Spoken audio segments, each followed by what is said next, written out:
Hello, welcome back to the channel. This is where we talk about the doctrine of Abraham's bosom, and it's going to be a basic defense of the doctrine of Abraham's bosom. And so, those that believe that Jesus burned in hell often reject the doctrine of Abraham's bosom. They'll say that Abraham's bosom is a fictional place, but the question is that true? Is it true that Abraham's bosom is a fictional place? In this video, I want to defend the belief that Abraham's bosom is indeed a real place. So to start, it's important to realize that Abraham's bosom is not the biblical term for this place. It gets called Abraham's bosom because there's a misunderstanding of Luke 16. In Luke 16, verse 22, it says, "And it came to pass that the beggar died and was carried by the angels into Abraham's bosom. The rich man also died and was buried." So often people will look at this and they'll see the phrase Abraham's bosom and say, see, Lazarus went to a place called Abraham's bosom. However, bosom just means chest. Lazarus was simply there with Abraham's arm around him. He was in Abraham's bosom, in Abraham's chest. The place we call Abraham's bosom is not called Abraham's bosom biblically. So what is this place called biblically? Right? Because what is it called in the Bible? If we're going to talk about it in the Bible, we need to have some sort of term that would be what it would be called in the Bible. And this place is called paradise. That's what it's called biblically. If we look in Luke 23, verse 43, it says, "And Jesus said unto him, Verily I say unto thee, today shalt thou be with me in paradise." While the biblical term is paradise, I will continue in this video calling it Abraham's bosom. I'm going to keep calling it Abraham's bosom because that's what's typically called in theological discussions. And so I just wanted to start this video off by dealing with this issue because often people will strawman the Abraham's bosom position by saying, don't you know that bosom means chest? And I understand it means chest, which is why I'm even calling this out and saying that biblically it's not called Abraham's bosom, but Abraham's bosom is the title that we have given it as a theological position. And so it is not the biblical name for it, but I will continue using it because for theological and accuracy reasons. In order for you to better understand what I'm trying to say. And so, in order to defend this doctrine of Abraham's bosom, we need to understand what this doctrine is and what it teaches. So to put it simply, the Abraham's bosom doctrine is a doctrine that teaches that prior to Jesus' resurrection, there were two compartments in hell. We have one compartment, which was the hellfire, and one that's called paradise. All the Old Testament saints, except for Enoch and Elijah, which were raptured, so all the Old Testament saints other than these two went to the second compartment called paradise.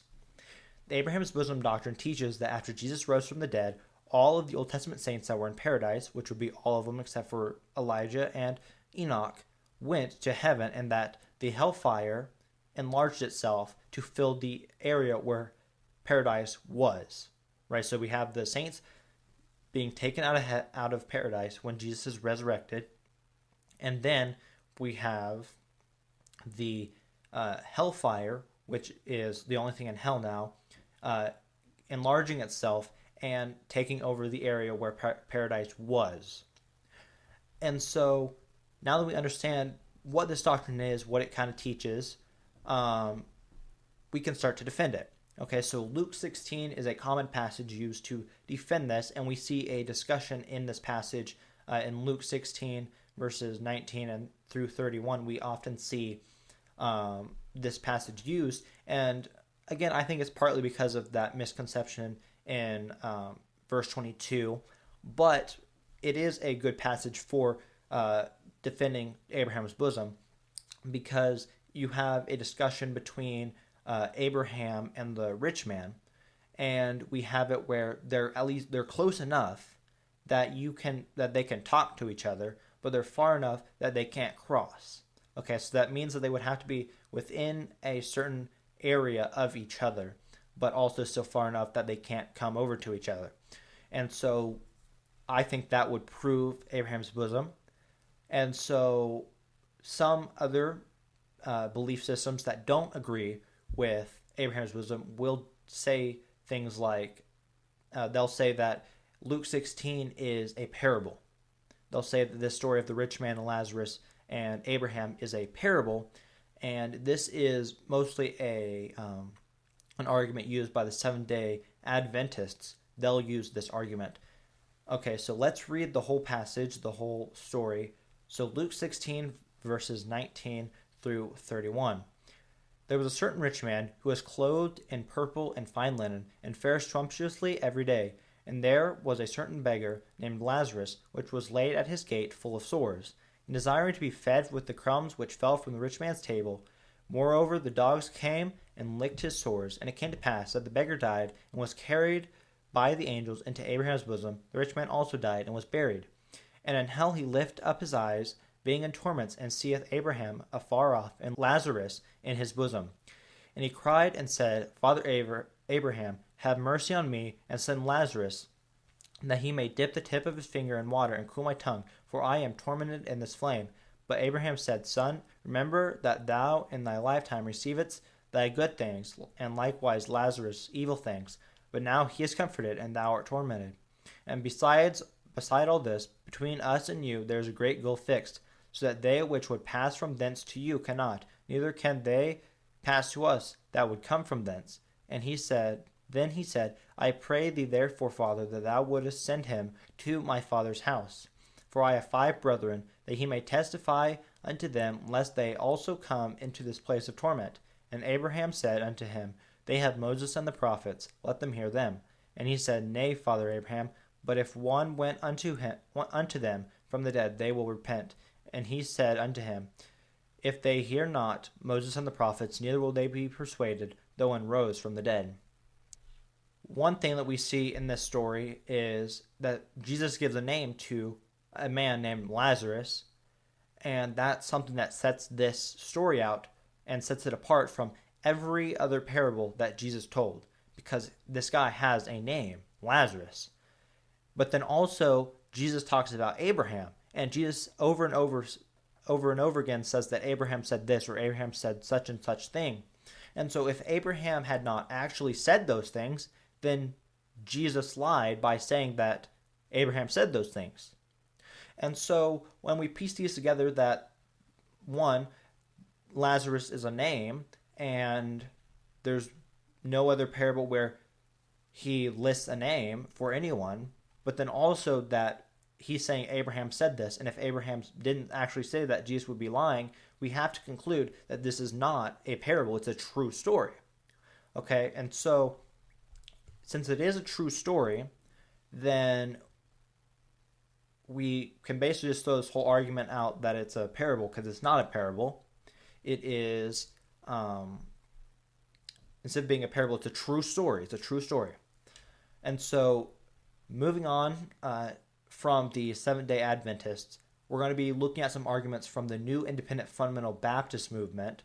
And so this group at least believes that Luke 16 what actually took place and was a real event. However, they have their own sets of arguments against the doctrine of Abraham's bosom. One of their attacks actually uses Luke 16, and they will say that since Jesus says that the rich man lifted up his eyes in hell, that means that wherever Abraham and Lazarus were, it couldn't have been hell. Thus, since it says the rich man was in hell, Abraham and Lazarus weren't in some paradise compartment in hell. However, this shows a lack of knowledge and understanding of what the doctrine is that they are actually attacking. Because to properly defend against their arguments, we need to understand something about the word hell in the Bible. Most of the time that the word hell is used in the Bible, it is a reference to the hellfire, to the place of fire and torments, but that's not always the case. For example, in the Psalms it says, so in Psalm 16 verse 10 it says, For thou wilt not leave my soul in hell, neither wilt thou suffer thine Holy One to see corruption. So it doesn't take a rocket scientist to understand that when David wrote this, he was not in hell. Instead, it is David understanding that he would go to paradise, which was a compartment in hell.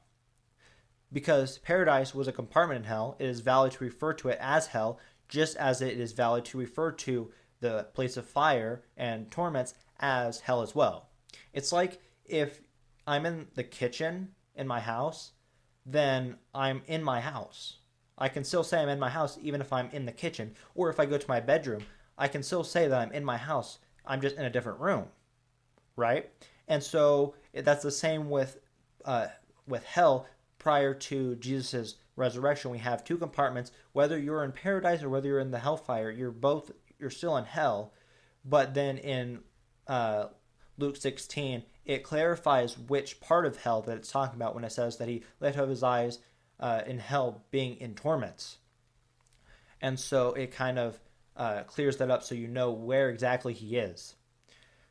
And so this thing doesn't mean that since it uses hell for the rich man, that Lazarus and Abraham were not in the other compartment, because they were. And so to this, the New Independent Fundamental Baptist might say, well, Luke 16 is just a miracle. Abraham and Lazarus were in heaven, and God allowed them to speak to the rich man as a miracle. It's a miracle. That's what they'll say. And to that I say that it really makes to me no sense for us to get one glimpse of what it was like, to like what happened in hell. We have no other stories, as far as I can tell, of what actually happens in hell. But this is the only story we get, and for some reason it's some miracle that isn't normal. Why would God do that? It doesn't make sense to me. And so why would we get a story that is miracleized instead of also getting what it's like without that miracle? Right? Again, that's not a super strong argument, but I do think that it doesn't make any sense to believe that it's a miracle whenever we have no idea what it was like. If it's a miracle, we have no idea what it's like without a miracle. Okay? And so I don't think that it's a great way to look at that.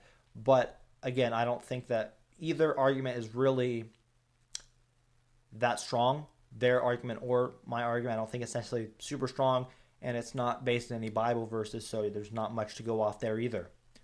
And so they will say, the New Independent Fundamental Baptists will say that the verse from Psalm 16 that I quoted is not about David at all. They will say that it's only about Jesus, and then they quote Acts 2. So in Acts 2, verses 25 through 27, it says, "For David speaketh concerning him, I foresaw the Lord always before my face, for he is on my right hand, that I should not be moved. Therefore did my heart rejoice, and my tongue was glad. Moreover, also my flesh shall rest in hope, because thou wilt not leave my soul in hell, neither wilt thou suffer thine Holy One to see corruption." So they'll say, well, see, the verse in Psalm 16 is about Jesus, not David. But they ignore the biblical principle that most prophecies have a dual fulfillment. David is saying his soul would not be left in hell, and it was a dual prophecy that Christ's soul wouldn't be left in hell either. It's both talking about David and Christ. It's saying that David's soul would not be left in hell, but it was also a prophecy that Christ's soul would not be left in hell. It's not saying that it doesn't apply to David. And so David's soul did go to hell, and because David did go to hell, his soul would not be left in hell, and because his soul wouldn't be left in hell, it would be taken out at some point. And we understand this to be whenever whenever he died, his soul went to hell, it went to paradise, and then whenever Jesus rose again, his soul was not left in hell, but it went to heaven. And so that is how that works. And so another argument that you might hear from the new IFB is the argument that it's an argument that is deeply flawed. They will say that in Ecclesiastes 3:21 it says that the spirit of man goes upward. Thus, Abraham's bosom can't be a real place, because if it was, their spirit would go downward.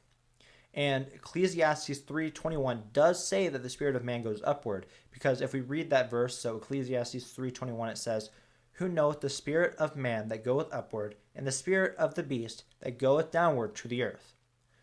But we need to make sure that we look at this verse closely. If we look, we will notice that it says spirit.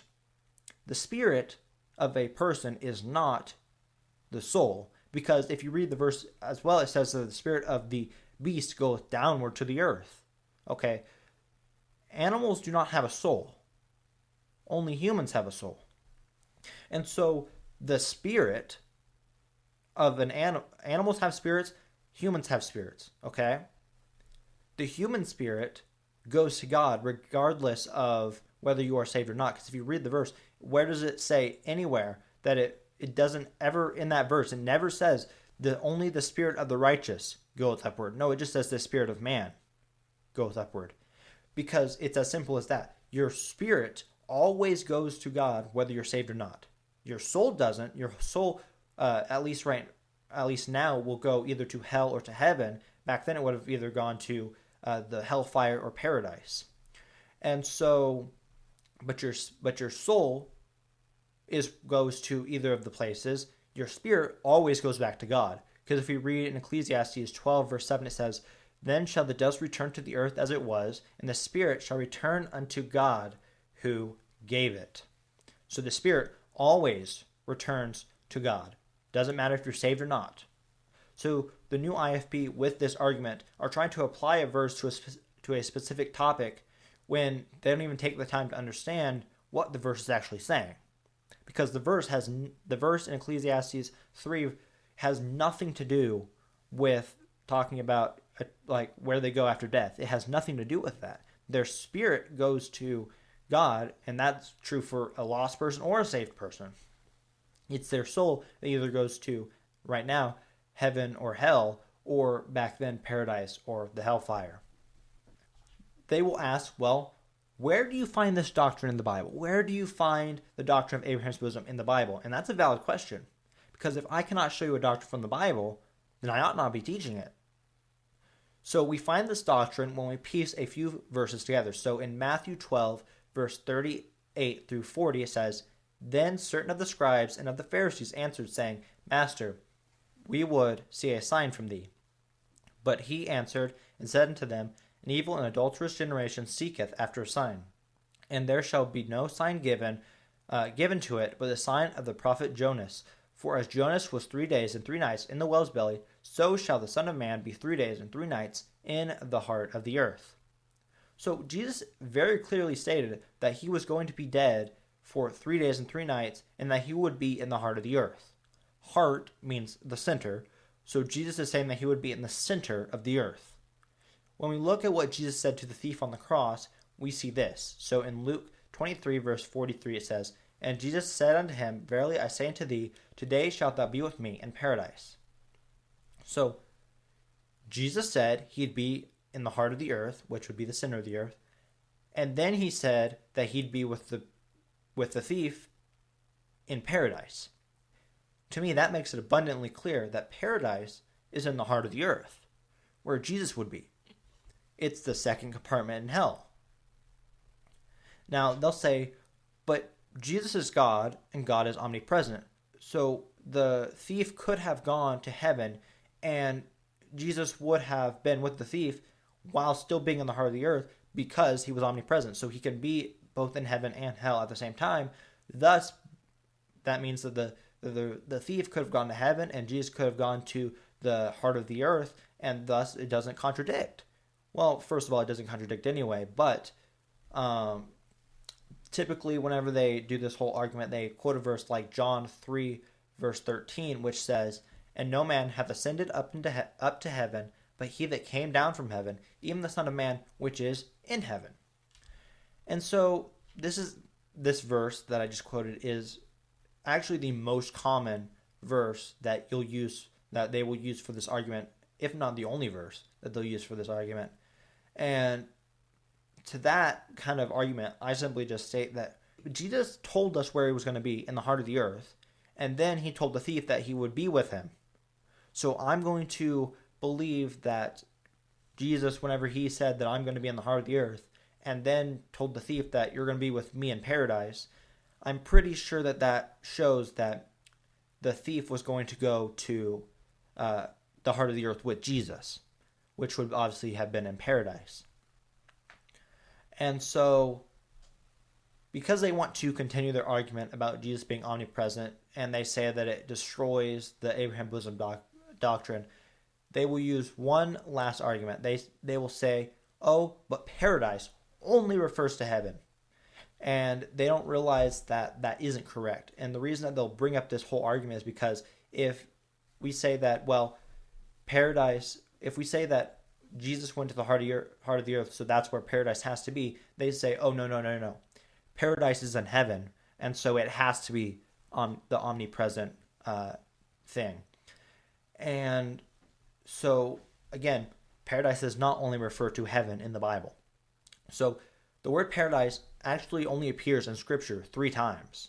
One time it appears in Luke, one time in 2 Corinthians, and one time in the book of Revelation.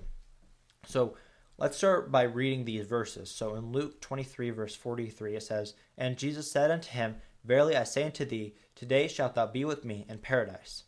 And then if we go to 2 Corinthians 12, verses 2 through 4, it says, I knew a man, and this is Paul talking, I knew a man in Christ about 14 years ago, whether in the body I cannot tell, or whether out of the body I cannot tell, God knoweth. Such an one caught up to the third heaven. And I knew such a man, whether in the body or out of the body I cannot tell, God knoweth, how that he was caught up into paradise and heard unspeakable things which are not lawful for a man to utter. And then Revelation 2, verse 7, and it says, He that hath an ear, let him hear what the Spirit saith unto the churches. To him that overcometh will I give to eat of the tree of life, which is in the midst of the paradise of God. Okay, so we have these 3 references to paradise. And if we look at 2 Corinthians 12, verses 2 through 4, it looks like it's saying, oh, the third heaven and paradise are synonyms. That's what it looks like it's saying. But that's not actually what it's saying. What it's saying is that paradise, it's saying that he went to the third heaven, but inside third heaven, he went to paradise. Okay?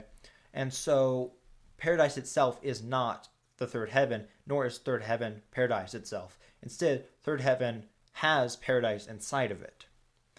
And I'm going to prove that to you. And so it's going to start, the way that I'm going to prove this is starting in Revelation 2, verse 7, the last mention of paradise in the Bible. So in Revelation 2, 7, paradise is on the new earth in New Jerusalem. Okay? And so you might be like, well, how does that make any sense? Well, after Revelation 2, 7, the next mention of the tree of life is in Revelation chapter 22, verse 2. So in Revelation 2, 7, it mentions the tree of life. And the next time it mentions the tree of life is at the end of the book of Revelation. And so Revelation 22, verses 1 through 2, it says, And he showed me a pure river of water of life, clear as crystal, proceeding out of the throne of God and of the Lamb. In the midst of the street of it, and on the either side of the river, was there the tree of life, which bare 12 manner of fruits, and yielded her fruit every month. And the leaves of the tree were for the healing of the nations. So if you read the context, in chapter 21, we have new earth and new heaven being created, and then we see that New Jerusalem is coming down from heaven and is coming to the new earth. So the context, the immediate context and then what we have next is we have John describing New Jerusalem, and part of this describing New Jerusalem is talking about the river coming out of the throne, okay? And because if you keep it in context, he's still describing New Jerusalem. And so there's the throne, and there's the river coming out of it, and then there's the tree of life, okay? This is in New Jerusalem, which is on the earth. And so this is the next mention after Revelation 2:7. The next mention of the tree of life is on new earth in New Jerusalem. And so I think that itself proves that the paradise in Revelation 2:7 refers to the paradise refers to paradise being on new earth in New Jerusalem. And so we see that in Luke 23, verse 43, paradise is in the heart of the earth. And then paradise is in heaven in 2 Corinthians 12:4, and then Revelation 2:7 has paradise in New Jerusalem. So paradise, as we can see through the Bible, it's moving. We have paradise in the heart of the earth. After Jesus resurrected, paradise moves to heaven. And then when New Jerusalem comes down, paradise moves from heaven to New Jerusalem. or it's in New Jerusalem, but it's coming down and it lands on New Earth. And so that argument doesn't stand because paradise is moving. And so one last objection for this video anyway that I've heard is the fact that Elijah and Enoch were taken to heaven. They say, well, why did Enoch and Elijah get an exception? Right? Like, why is it that they got to go to heaven, but everyone else had to go to paradise? Right? If there's a second compartment in hell for that's called paradise, why did Enoch and Elijah get an exception to go to heaven? And I think that there is some weight to this argument until you realize that Enoch and Elijah caused issues for them as well. Because they say, well, why would God only take those two men to heaven? Okay? And I can say that I believe that the two witnesses in the book of Revelation are Enoch and Elijah, so I think that it might have something to do with that, where they're being taken and raptured and taken to heaven before everyone else because God has a purpose for them. Okay? That's what I believe. But if you don't believe that the two witnesses are Elijah and Enoch, then it's like, well, then why were they taken up? Right? And so to that, I would just say, well, God's ways are not our ways, and his thoughts are higher than our thoughts, right? And so the reason he did that, we may never know. But he did it, and we just kind of have to accept that he did that. And it's funny because they think that it's such a gotcha question, or like a gotcha question for us, for the people that believe in Abraham's bosom. Well, what's interesting is that they don't even think about themselves, because why did God decide to rapture Enoch and Elijah? Why those two people, right? Why those two people, and why not anyone else, right? Why not Moses? Why not Isaiah? Why not Jeremiah, right? Why not any of these other people? Why only Elijah and Enoch? And their answer would have to be either like my answer, it might be because they're the two witnesses, or they'd have to say, well, God's ways are not our ways, and his thoughts are higher than our thoughts. It's the same answer. It's just the question is just slightly different. And so they think that it's such a gotcha question for us, but it's not, because it also causes issues for them because they don't have an answer for it either. Because the reason God did it, we don't know. We might have some speculation for why. We might think that, it might be because we believe they might be the two witnesses, but we don't know. We have no idea really why God raptured them, or why they got to go to heaven when everyone else went to either paradise or hell. We have no idea why that happened. And so it's really the same answer. Their argument defeats themselves. And so, I mean, that's pretty interesting. But what we can see from this is that Abraham's bosom, or paradise, is a biblical doctrine. As the video title says, this is a basic defense of the doctrine. So I'm not sure if I'm pretty sure I did not cover every single objection there's ever been or ever will be.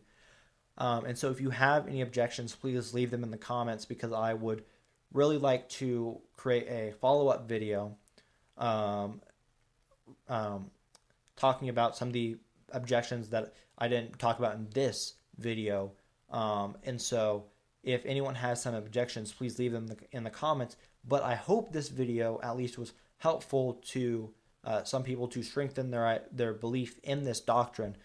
And so, yeah, I do want to make another video about objections if I'm able to. But if not, then I guess I did a good enough job on this video, I guess. But with that, I will see you guys in my next video.